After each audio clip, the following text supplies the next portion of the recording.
Cédric, cette semaine, actu chargé. Vous avez mangé du losange. Renault Espace. La dernière Renault Sport avec la Mégane RS Ultime. Collecteur de fou.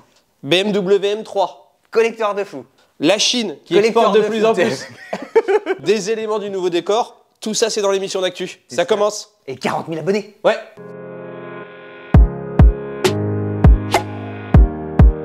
Bonjour à tous, l'actu sans borne, ça démarre aujourd'hui. Voilà, hop. Cher Cédric. Pas de Veille économique, pas de veille journalistique aujourd'hui. Les journaux, il y aura une forte actu. La semaine prochaine, et il y aura la caverne d'Ali Baba. Je t'ai aidé. Tu m'as bien aidé. On embrasse Pierre, il se reconnaîtra. Il est en train de retaper une Citroën Hélène. Ok. Voilà. Et on lui dit cette émission. Il se reconnaîtra. Petites actus, on se lance. Les actus, il y en a pas mal en fait. Hein. Il y en a Alors, même c'est beaucoup. Alors, il y a beaucoup d'actus, mais c'est pas des grosses actus, soyons très honnêtes. On va pas revendre. Toi, je sais que t'es une mère juive et, et des ancêtres marseillais. Tu vas voir comment les Chinois vont réagir quand je vais te lancer mes infos. Il y a une super actu. Alors, je me lance. Alors, on va en parler Sur après. losange et tout ça. Mais alors, allons-y. Mais en fait, il y a pas mal d'actu sur le losange aujourd'hui. Ouais. Alors, le losange, c'est quoi? C'est Renault.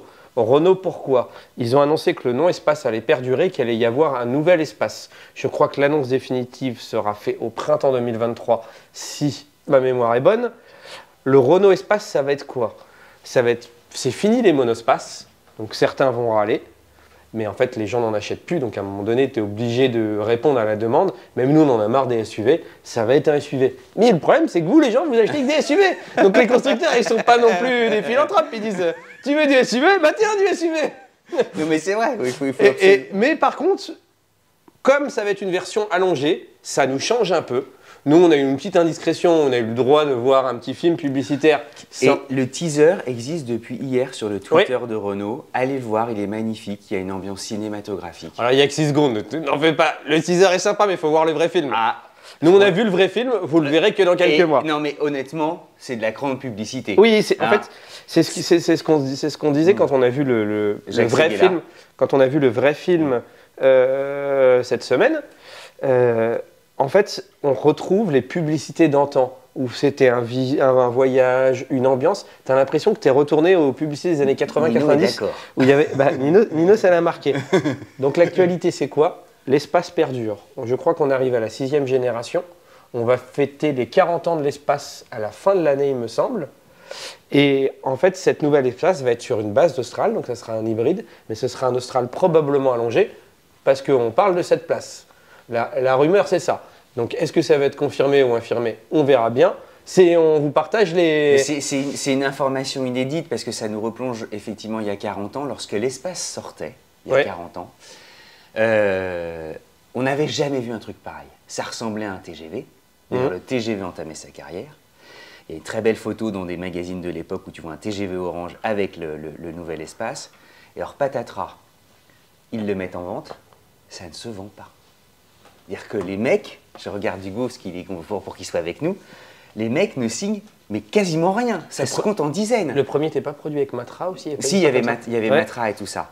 Mais tout à coup, mais hyper tendu. Les jours passent, les prises de commande se comptent quasiment sur les doigts d'une main. Et c'est pas une légende. Hein, Et heureusement, à la fin du mois, c'est heureusement, tu en as commandé un. Alors, pas moi, le père d'un copain, et tout le monde était ébahi dans la cour du collège. On dit, oh, putain, il te vient avec ça et tout ça, on trouvait ça génial. Et 2000 TSE à l'époque, ça s'appelait, voilà, c'était un moteur de litre, et ça roulait à 180. Ce qui était complètement fou dans les années 80. Maintenant, ça roulera plus à 180 parce que ça risque d'être bridé. Ah, mais t'imagines, c'était un monospace. Comme la Fiat 500 à Bartheux, bridé à 155. Architecturalement parlant, c'était aussi fou que la Tour Eiffel pour le design urbain. C'était un truc de dingue. J'oublie évidemment le Grand Voyageur qui avait ouvert la porte au monospace chez Chrysler, mais franchement, chapeau. Une autre actu, si on reste chez Renault, je vais t'en glisser un demi pour la soif. Clap de fin pour Renault Sport, clap de fin pour la Mégane RS. Dernier baroud d'honneur. Ah ouais. Il y a une Mégane RS qui va sortir en version ultime. En fait, c'est la version d'avant qui était, je crois, la Trophy. Vous me reprendrez dans les commentaires si je dis des bêtises. C'est le même moteur 4 cylindres turbo, 1,8 litre, 300 chevaux. Il n'y a pas des nouveautés extraordinaires. En fait, elle est juste rebadgée. a priori, donc vous me reprendrez dans les commentaires, encore une fois, je l'ai dit beaucoup, mais il n'y a pas de nouveauté, mais ça sera son baroud d'honneur, ça sera la dernière des dernières. Donc a priori, en plus, ça va être une voiture qui va être recherchée. Certains spéculateurs pensent qu'elle va prendre de la cote directement. Collector. Et parce qu'elle va devenir un collector. 300 chevaux. C'est déjà le cas généralement de toutes les RS. Oui. Benjamin Royer, vidéo qu'on a fait sur 100 bornes, elles ont toutes quand même, elles ont une âme. Oui. Alors la seule différence, c'est que celle-là, les Mégane RS sortent, baissent en prix jusqu'à un certain niveau, et après elles ont tendance à remonter parce qu'elles deviennent collector. Celle-là, certains spéculateurs pensent qu'elle va sortir, et boum. Et comme il y aura une production sans doute limitée, d'emblée, elle va prendre de la valeur. C'est tout ce qu'on lui souhaite, en fait. Elle elle aura un nouveau look assez sympa. Nous, on va vous mettre des photos de la version noire. Elle sera disponible en 4 couleurs, en noir étoilé, en blanc nacré, en jaune Sirius et en orange tonique. Et ça fait quelque part, après avoir annoncé la Ford Fiesta Caret, la Ford Focus, la Renault Sport, et ça fait quand même un petit passement au cœur. C'est marrant les coloris parce que vraiment je raisonne à voix haute et dites-nous aussi quel est le coloris qui dans 10 ans, 15 ans, 20 ans sera le top du top de la voiture à collectionner. Ouais. C'est marrant de se dire, tu sais, parfois sur des séries limitées, tu as même la couleur qui peut effectivement changer la valeur. Bah, super info. Puis le roi est mort, vive le roi, puisqu'en fait, c'est Alpine qui rechapeaute désormais Renault Sport. Et Alpine, il y a des infos de fou, 2025 et tout ça. Il y a plein de choses qui vont dérouler. Il y avait une news que j'ai pas bossé mais qui me revient en tête et j'aurais dû la mettre. Plein de trucs. Hein. Je crois qu'ils veulent multiplier. Alors, j'ai pas bossé l'actu. Parce qu'en fait, cette actu, je l'ai vu passer, je l'ai oublié, je l'ai pas mis dans ma liste d'actu. Donc, je suis peut-être mauvais dans les chiffres. Mais je crois que d'ici 2030, ils veulent multiplier par 30 leur production. Il y a un truc. Ils ont des ambitions assez énormes. Assez grosses. Ouais. Je te laisse continuer pour ta petite. Il y a. Alors, dans les. On aime beaucoup parler des Chinois, d'ailleurs, je ne sais pas pourquoi, mais parce qu'en fait, ils sont là, les Chinois. D'accord. Et les Chinois, il y a aujourd'hui une décision de justice toute récente en Allemagne. Audi est allé voir NIO en disant les gars, attention à l'appellation de vos modèles. Pourquoi ils les appellent comment? Parce qu'ils les appellent ES6, ES7, ES8. Okay. Donc S6, S7, S8. Ils auraient pu mettre un R à la place du E. Et pourquoi pas. et donc, NIO n'a pas voulu céder. Et en Allemagne, Audi a dit écoutez, dans ces conditions, nous, on saisit la justice. Et la justice a donné raison en première instance à Audi, et en disant à NIO, il va falloir changer vos appellations, effectivement. Oui, est-ce qu'ils vont les interdire du territoire? Il y a un risque de confusion.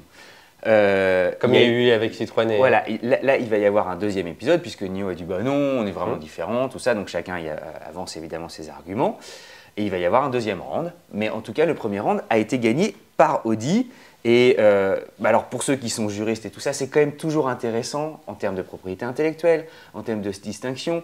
Voilà, allez suivre tout ça. M3, ça c'est pour toi. Je connais et là, en parlant de baroud d'honneur et tout ça, là aussi, il y a... Non, me dis pas qu'ils arrêtent aussi la M3. Non, ils n'arrêtent pas la M3, mais il y a un collector qui sort. 550 chevaux, comme la M4 CSL. Une hybride ou pas? Elle s'appelle M3 CS. Elle embarque donc la même mécanique que la M4 CSL. La version la plus puissante du 6 cylindres turbo compressé. 0 à 100 en 3.4, 0 à 200 en 11.1, 302 km/h de vitesse maxi. Ça n'avance pas quoi. Ça n'avance pas du tout. Son prix? Pas cher? Pas cher du tout, 157 000 €. Voilà. Naturellement, il y a les à 156 000 € près, je peux me l'acheter. C'est super. Voilà, c'était pour vous dire. Mais elle a quand même un look, évidemment. Il se passe un truc. Je te remets un petit demi pour la soif ou pas? Allez, vas-y. Il y a, en parlant de la Chine est devenue aujourd'hui le plus grand exportateur planétaire d'automobiles. C'était pas déjà le cas? Non. C'était pas encore le cas. Le Japon était vraiment devant, parce que le Japon, c'est quand même une histoire formidable. Le Japon, c'est une île. Oui. Ils parlent quasiment que japonais. Tu vois, et ils ont réussi à bâtir un empire industriel automobile où ils sont présents sur les 5 continents. À l'île d'Oléron, ils ont essayé de le faire, ils ont pas réussi. Ils sont toujours pas. Donc c'est quand même fou comme histoire. Nous, tu vois, on est quand même ancrés en Europe, dans l'Occident et tout ça, on n'a pas encore réussi à faire aussi bien qu'eux. Les Japonais viennent de se faire dépasser, c'est dire en fait la capacité de la Chine à apprendre vite. à être capable d'absorber une partie de ces produits par le marché local. Quand tu as plus d'1 milliard de clients potentiels, c'est quand même pas mal. Et puis ensuite, tu exportes. Et on le voit bien avec les inquiétudes pour nous, notamment sur le marché électrique, parce que ça les propulse complètement. L'électricité, ils y sont à mort. Et voilà, donc l'histoire est en cours. Mais ils viennent de franchir des étapes cruciales, économiques, tu vois, où ils établissent des records. À toi. Alors, moi, ça va pas être à ciel. Je vais te faire une petite actu quand même, et après, je te ferai un autre truc. Tesla. Donc, si vous suivez un peu avec nous, vous voyez qu'on suit les aventures de Tesla et qu'il y avait eu une baisse de prix monumentale, un pavé dans la mare, comme tu dirais si bien. On en a parlé la semaine Exactement, dernière. donc jusqu'à moins 13 500 € sur les prix. En fait, cette baisse de prix a eu un effet sur le carnet de commande, encore heureux, j'ai envie de te dire, non, mais c'est bien parce que le truc, c'était le but de Tesla. C'est quelque part, si tu baisses tes prix pour en vendre moins, il n'y a pas d'intérêt. C'est rare quand tu baisses un prix que tu en vends moins. Et donc, leur but, c'est d'en vendre plus. Et en fait, il commence à y avoir une légère tension dans le carnet de commande de Tesla, rien de dramatique. Si tu vas sur le site Tesla, que tu regardes les modèles 3 et les modèles Y, tu peux les recevoir entre février et mars. Globalement, donc ça reste, très honnêtement, au vu des délais des autres constructeurs, plutôt les... c'est un bonheur. C'est plutôt très bien. Mais ça s'est quand même allongé. Ça a quand même pris quelques semaines. Donc, à ce rythme-là, si les commandes continuent d'affluer, la Gigafactory de Berlin, là où sont fabriquées une grande partie des Tesla, elle sera à son notamment maximum. La modèle Y, elle sera à son maximum. Mais elle ne l'était pas, en fait. La Gigafactory, pour ceux qui ne connaissent pas, les regarder sur Internet, c'est une usine que Tesla a créée en Allemagne. Comme le nom dit Giga, elle est gigantesque. C'est un truc de plusieurs hectares, c'est énorme. Et ça a une capacité pour... Ils sont sur 2 fuseaux horaires. Même sur 3. Et en fait, je crois qu'il y a 9000 personnes qui y travaillent. Et en fait, à pleine production, ils veulent passer à 12 000 personnes. Et en fait, ils galèrent à embaucher du monde. Parce qu'en fait, ils sont dans une région où il y a déjà beaucoup d'usines de constructeurs automobiles. Et en fait, Tesla, a priori, paierait un peu moins bien que les Mercedes, que les Volkswagen, que les BMW, etc. Et avec un marché de l'emploi qui est en Allemagne, qui se tient très bien. Et donc, du coup, ils ont du mal à staffer pour... Est-ce que ça va créer un embouteillage dans la chaîne de production ou pas ? C'était une petite news qu'on voulait vous partager. Deuxième... En tout cas, ce sont des problèmes de riches. Parce que quand ça t'arrive en tant qu'entrepreneur, vaut mieux ça plutôt que de dire l'usine est grande et je produis un petit camembert par jour. On aimerait bien être dans le même cas, même si tout va bien. Petit élément de décor, parce que c'est votre, c'est extra. C'est votre émission et en plus on va faire un petit coup de pub. Moi j'aime bien les maquettes. Après, je vais pas m'inventer une vie que je n'ai pas. Je ne suis pas un énorme connaisseur en maquettes. J'ai dans mon entourage un petit salut à Nicolas de l'Argus qui m'a fait connaître un site qui s'appelle Automobile. Automobile, c'est écrit, c'est un site français, c'est un fabricant français si j'ai bien compris. C'est O-2-T-O. Ok. M-O-B-I-L-E. Ok. Donc c'est pas automobile comme c'est important. Allez voir sur internet. En fait, ils font des petites séries de voitures. Faut les précommander. Elle est belle. Parce que tout est vendu très rapidement. Tu la reçois un mois après. Et vous ne vous en rendez peut-être pas assez compte, mais elle est d'une qualité. Déjà le poids. Maryse, signalé. Maryse et Pierre on fait notre téléachat. Alors, si vous avez... avec le code au 0800. Si vous en prenez 8, vous en aurez 8. C'est génial, j'en veux 8. Et donc du coup, là c'est une M5. Je suis nul avec les appellations, mais je crois que c'est une E34. Attends, ça va peut-être être écrit dessus comme le port salut. Ouais, voilà. C'est bien mais une E34. Et en plus, cette génération de série 5, elle est magnifique en vert anglais comme ça. C'est encore plus chouette. L'intérieur clair. Et la M5, on la distinguait, cette génération, à ses jantes. Ouais. Elle avait des jantes, tu vois, déjà l'aérodynamisme soigné. Elle était plutôt discrète. Elle avait, donc c'était siglé M5 ici. Ici, elle avait une double sortie d'échappement. Et en bas, pour faire très sportif, ici, c'était peint. Et ça faisait, je t'assure que, je suis désolé d'être un peu plus vieux, mais c'était d'une modernité. C'est pour rien en même temps. Non, mais j'adorais quand tu la croisais sur l'autoroute. Puis à l'époque, sur l'autoroute, tu les croisais très très vite. Et en plus, Cédric ne savait pas que je l'achetais parce que je l'ai acheté avec les sous de la société, parce que c'est un élément du décor. Et en fait, l'intérieur, les sièges. Où on garde notre Volkswagen ID Buzz, j'ai réussi à négocier le le parking. Ah bon? Donc on a gagné 100 euros. Ah bon? Et avec ces 100 euros, c'était 79. J'ai réinvesti ces 100 euros c'est super. dans ça. Voilà, c'est super. Deuxième élément de décor. On vous a dit, je me lève, je ne sais pas si la caméra vous allez me suivre, mais c'est pas très grave.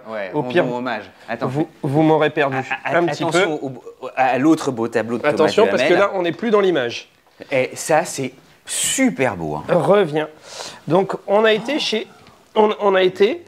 Hier, on était, pour tout dire. Hier, on était chez Renault pour travailler des projets, pour savoir ce qui se passait chez eux, pour prendre un peu d'actualité, etc. Et on a vu cette jolie photo, ce joli cadre, je ne sais pas comment tu veux l'appeler. Et on s'est dit, en élément de décor, on a besoin un peu de déco. Il y a moyen de moyenner. Et ils nous ont dit, on regarde à droite, prenez-le et partez en courant. On l'a pris. On l'a pris. On n'en est pas revenu. Ouais. Tu vois, hyper sympa. Ouais, hyper très sympa. Parce que je peux vous dire que c'est vraiment un super cadeau. Vraiment, on est absolument touchés. Donc voilà, nouvel élément du décor. Je vais le reposer là et on va continuer notre petite émission. Franchement, on est... Alors, est-ce que tu as d'autres petites actus à nous partager ? Est-ce que j'ai d'autres petites actus à partager? J'en avais toujours plein de prêtes. Alors certains nous disent, vous regardez vos téléphones. Bah mais sinon c'est dur. C'est dur, mais c'est parce qu'on note beaucoup de choses. Non, j'ai fait à peu près le tour. Ah si, un truc chouette quand même. Tu vois, l'industrie allemande.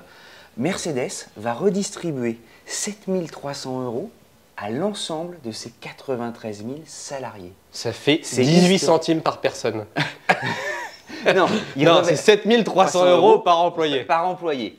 Ce qui est quand même une vraie jolie prime. Et c'est dire que malgré effectivement une situation économique qui peut parfois sembler étrange, où il y a des délais de livraison qui s'allongent, les commandes internationales, elles, sont en hausse. Les marges nettes aussi des constructeurs. Non, là, les constructeurs vont bien. Vont bien. Et résultat, c'est historique, permettent de redistribuer l'ensemble des salariés des primes qui font rêver. 7300, moi je serais pas mécontent de recevoir cette prime-là à la fin de l'année en petit supplément. Voilà. Vendredi, normalement, si on ne change pas d'avis d'ici là, mais on ne changera pas d'avis, on va enfin vous mettre la BMW série 7, i7, qu'on doit avoir en stock depuis mi-décembre. 2021, ouais. C'est ça. Donc on va enfin vous la mettre. Vous allez voir, c'est une voiture assez rigolote. C'est une voiture qu'il faut envisager comme si tu étais conduit et pas forcément comme si tu la conduisais. Mais on l'a aussi envisagé en la conduisant. Dans les deux cas de figure, mais effectivement c'est un cinéma. Et sinon, on a encore oublié. On s'abonne. La bise à mamie. La bise à mamie. Évidemment. La petite cloche, parce que la petite cloche, c'est important. Allez nous suivre aussi sur Instagram, parce qu'on met souvent du contenu exclusif. La honte, mais vraiment la honte. Qu'est-ce qui s'est passé? On est incroyablement mauvais élèves, les cordonniers les plus moins bien chaussés. 40 000 abonnés. C'est pas vrai. Mais 40 000 abonnés, c'est grâce à vous. On les a franchis hier. Oui. Et c'est en 4 mois. C'est dément. 4 mois et demi. 4 mois et demi. C'est quand même incroyable. Dans l'histoire de Hugo, qui est beaucoup plus jeune que nous, qui connaît les difficultés, tu sais, à progresser dans la chaîne YouTube, surtout dans les années. Si on laisse nous expliquer que c'est worldwide dans l'histoire de YouTube, ça n'a jamais été vu. Mais worldwide dans l'histoire de YouTube, est-ce que quand on a démarré la chaîne, on était déjà à quelques milliers d'abonnés, alors qu'on n'avait pas diffusé une vidéo? Je demande à ceux qui connaissent, est-ce que ça existe ou pas? Oui, tous ceux qui ont créé une chaîne secondaire, machin, tout ça. Secondaire, mais en première intention, je demande à voir. D'accord. La seconde chose, c'est que depuis qu'on a démarré Sans Bonne Actu, on va lancer un téléachat. Tu sais qui serait bon en téléachat? Pierre Bellemare. Ah ben moi j'adorerais. Depuis qu'on vendrait des voitures, tout ça. Depuis on pourrait faire un jour. Tu vois. Depuis qu'on a lancé la Sans Bonne Actu, il s'est passé quoi? Sans doute une demi-heure. Et là, tu vas nous dire qu'il y a 50 000 chaînes qui se sont créées. Et combien de chaînes se sont créées? Qu'un homme a marché sur la Lune, qu'une femme a mangé une pomme. Combien ont mangé de pommes? Résultat, voilà. Non mais, faut quand même, c'est une fierté. On est heureux et tout ça, et c'est tous ensemble. Il faut qu'on le partage. Mais bien sûr qu'on est content. Voilà. Mais le vrai milestone, ça sera je sais pas quoi, le vrai, c'est 50 000. 50 000 plus 100 000. Non, 50 000. Ouais. 150 000, tu vas un peu too much. 50 000 et après on fera 100 000. Si on y arrive. Oui, si on y arrive. Si on... Eh, écoutez, à demain. I7. Oui. Si vous le voulez bien. Oui. Cinéma, tout ça. Oui. Et puis la semaine prochaine, il y aura beaucoup d'essais. Et puis les semaines suivantes aussi. Et puis Jean, bientôt aussi. dans Sans borne actu, parce qu'on termine le Les mois, chiffres du mois. il y a tout ça. Et on a été beaucoup trop long. Oui. C'est pour ça que tu me regardes. À très vite. Salut!